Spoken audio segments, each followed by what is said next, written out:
अपने नए गर्लफ्रेंड के साथ ऐसा क्या गंदा काम कर दिया कि पूरा बॉलीवुड शर्म से झुक गया। KGF 2 के संजय दत्त को विलेन के रूप में देखने के बाद अब KGF 3 का विलेन इस बॉलीवुड का ही नहीं बल्कि इंटरनेशनली फेमस सुपरस्टार को लिया गया, जिसके सामने मूवी का हीरो यश भी फीका पड़ जाएगा। और ऋतिक ने कंगना के साथ ऐसा क्या कर दिया कि ऋतिक को मजबूरन जाना पड़ा जेल। KGF 2 में दिखाए गए विलेन संजय दत्त के अधीरा कैरेक्टर को कोई कैसे भूल सकता है। लेकिन अगर हम बात KGF 3 के विलेन की करें तो उसके सामने संजय दत्त आपको कुछ भी नहीं लगेगा, क्योंकि वो बॉलीवुड ही नहीं बल्कि दुनिया के सबसे बड़े सुपरस्टार हैं। अब क्योंकि KGF 2 के एंड में रॉकी भाई को डूबते हुए दिखाया गया था, ना कि मरते हुए। और तो और रॉकी ने अपनी माँ से दुनिया जीतने का भी वादा किया, जिसके चलते रॉकी मर ही नहीं सकता, क्योंकि अभी उसका मिशन अधूरा है। और उसका सबसे बड़ा मिशन इंडिया का नहीं बल्कि पूरी दुनिया का सोना लाना बाकी है, और वो अपने मिशन को अधूरा छोड़कर नहीं मर सकता। और इसी मिशन के दौरान उसके रास्ते का सबसे बड़ा कांटा होगा मूवी का सबसे बड़ा विलेन, जिसका किरदार बॉलीवुड सुपरस्टार ऋतिक रोशन ही निभा रहे हैं। क्योंकि जब ऋतिक और KGF के डायरेक्टर से ऋतिक को विलेन बनाने को लेकर सवाल पूछा गया, तब उन्होंने इस बात को ना तो एक्सेप्ट किया और ना ही नकारा,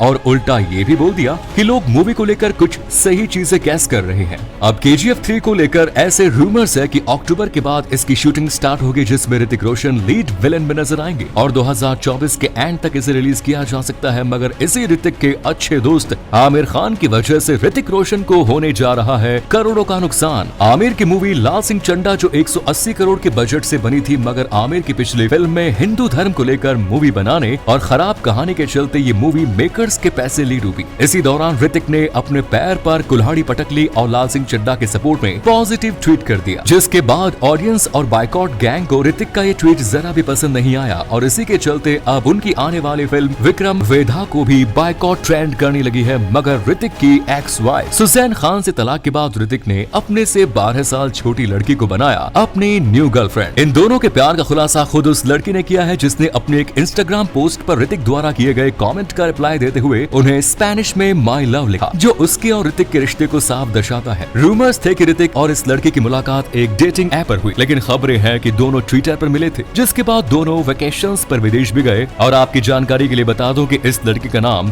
साबा आजाद है, जिसकी उम्र महज 36 साल है। इसने साल 2008 में आई बॉलीवुड मूवी दिल कबड्डी से अपना डेब्यू किया था। सबा एक्टर के साथ सिंगर और म्यूजिशियन भी है, जिसके चलते ऋतिक का दिल इस लड़की पर आ गया। मगर कंगना की वजह से ऋतिक को जाना पड़ा था जेल। एक पब्लिक इंटरव्यू में कंगना ने ऋतिक को अपना एक्स बता दिया, जिसके बाद ऋतिक रोशन ने लोगों को बताया कि उनका और कंगना का कभी रिलेशन था ही नहीं, और इसके साथ ही उन्होंने कंगना को सॉरी बोलने को लेकर एक लीगल नोटिस भी भेज दिया। लेकिन कंगना डरने वालों में से तो नहीं, उन्होंने सॉरी बोलने से इनकार कर दिया और बदले में ऐसा कुछ किया कि ऋतिक भी हिल गए। कंगना ने ऋतिक को भी एक लीगल नोटिस भेज दिया और उसमें बताया कि वो और ऋतिक 2014 में रिलेशनशिप में थे, और अगर ऋतिक ने अपना नोटिस वापस नहीं लिया तो वो उन पर मेंटल हैरेसमेंट का क्रिमिनल केस कर देगी। फिर इसके बाद ये बात भी सामने आई कि कंगना ने ऋतिक को 1400 से ज्यादा मेल्स भेजे थे, मगर ये मेल्स कभी जनता के सामने नहीं आए। इस बात के सामने आते ही ऋतिक ने फिर कहा कि कंगना को इमेजिन करने की बीमारी है। ऋतिक ने इसके बाद एक और केस फाइल किया, पर जिसका नतीजा जब भी निकलेंगे तब इन दोनों में से किसी को भी बहुत बड़ा नुकसान हो सकता है। लेकिन इससे भी बड़ा नुकसान तो तब हुआ जब ऋतिक और सुजैन के 13 साल के रिश्ते में दरार ऋतिक के अफेयर से आई। काइट्स मूवी की शूटिंग के दौरान बारबरा मोरी से ऋतिक की नजदीकियां बढ़ गई, जिसके चलते सुजैन ने 13 साल लंबे चली शादी के बाद ऋतिक को तलाक दिया। हालांकि कुछ खबरें बताती हैं कि रिश्ता ऋतिक की वजह से नहीं बल्कि सुजैन के अफेयर की वजह से हुआ, और उनका ये अफेयर था अर्जुन रामपाल के साथ। जब ऋतिक और सुजैन अपना रिश्ता खत्म करके एक दूसरे को तलाक दे रहे थे, तब ऐसी खबरें थी कि इसके लिए सुजैन खान ने ऋतिक से 400 करोड़ रुपए की मांग की, और कहा जाता है कि ऋतिक से उनका सेटलमेंट करीब 380 करोड़ रुपयों में हुआ। ऋतिक को सिर्फ उसकी बीवी ने नहीं बल्कि एक कंपनी ने भी लूटा था। दरअसल ऋतिक रोशन से इस कंपनी ने करवा लिया फ्री में एडवर्टाइज, और ऋतिक को पता ही नहीं चला। छोटे से छोटे एड के लिए लगभग 2 करोड़ लेने वाले ऋतिक रोशन जब एक दिन शूट से निकलते वक्त मीडिया के सामने पॉज दे रहे थे, तब इस चीज का फायदा उठाकर बर्गर किंग ने चुपचाप ऋतिक के पीछे अपना होर्डिंग ले जाकर कुछ इस तरह से उन्हें बताए बिना उनसे अपना एड करवा लिया। जब ऋतिक को इसके बारे में मालूम चला होगा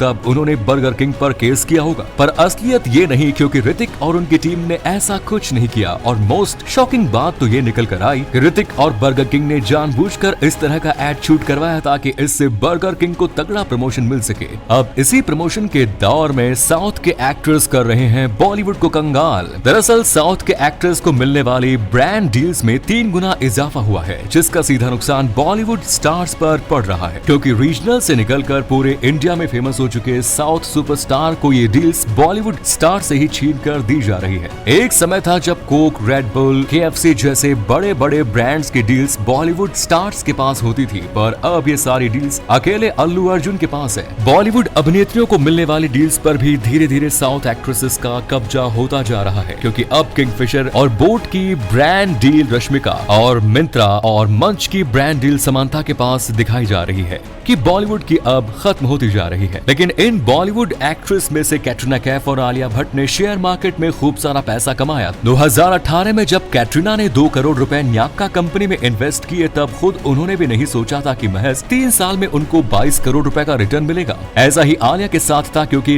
2020 में न्याक्का में 4.95 करोड़ रुपए इन्वेस्ट कर देने के बाद अभी कुछ ही महीनों पहले उन्हें 54 करोड़ रुपए मिले, जो दिखाता है कि शेयर मार्केट सेलिब्रिटीज के लिए एक फायदेमंद का सौदा है। मगर हमारे दुश्मन चाइना ने भारत से मदद मांगने पर क्यों हुआ मजबूर? भारत को हर मामले में डोमिनेट करने वाले चाइना को भी भारत से इस मामले में मदद मांगनी पड़ी। वो मामला है क्रिकेट से जुड़ा। एक तरफ जहां भारत क्रिकेट में अपने झंडे गाड़े हुए हैं, तो वहीं चाइना में एक भी अच्छा क्रिकेट प्लेयर नहीं है, जिसके चलते चाइना चाहता है कि भारत उनकी क्रिकेट टीम को ट्रेनिंग दे और उन्हें इस खेल में अच्छा बनाए, ताकि वो 2028 के समर ओलंपिक के अंदर क्रिकेट में मेडल ला सके। और सबसे हैरानी की बात तो यह है कि भारत चाइना की मदद करने को राजी भी हो गया है। तो अगर ये वीडियो आपको अच्छा लगा तो इसे लाइक और अपने दोस्तों में शेयर जरूर करें। अभी तक आपने हमारे फेसबुक पेज को फॉलो नहीं किया है तो फॉलो बटन पे क्लिक कर दीजिए, नोटिफिकेशन बेल ऑन कर दीजिए। तो मिलते